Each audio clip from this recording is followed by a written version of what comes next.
Right, all mounted. Put a TJM Pro single pump and braided line running to remote fitting here in the Dmax. I've just got the switch hole cut there beside it.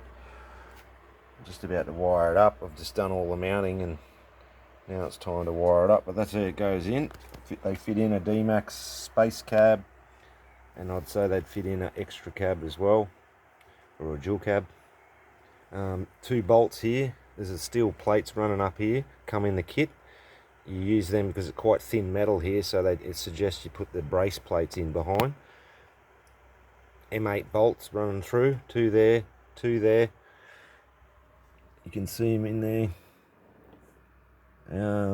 M8 by 16 millimeter, and then I've actually put spring washers on there and a piece of rubber behind the plate, behind the mounting plate itself. A piece of rubber behind the mounting plate in here. You can see the hatch still comes down fine. Nothing touches. Seat still folds down. Dicky seat, all good. Plenty of clearance between the pump and the compressor through here. I ran a steel ruler over there to set the height. It's not yet, the brackets aren't far down. You can see there, mounted, the bracket's mounted. There's the bracket there with the rubber behind it. It's probably about, from the top lip, it's probably mounted about 25mm down. And that gives you enough clearance between here, so it's not going to vibrate or anything there. So all the head's not touching, nothing's touching at all.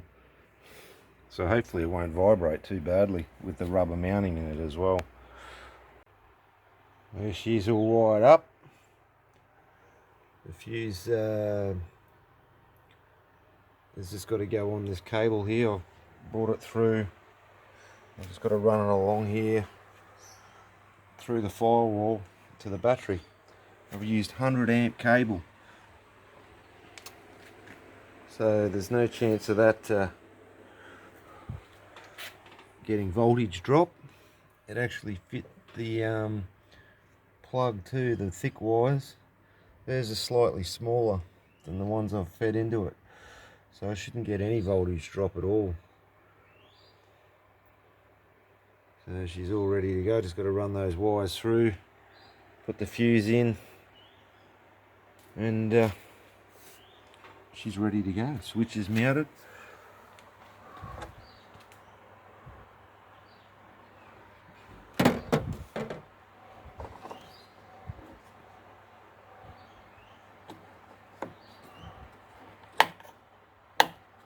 All good.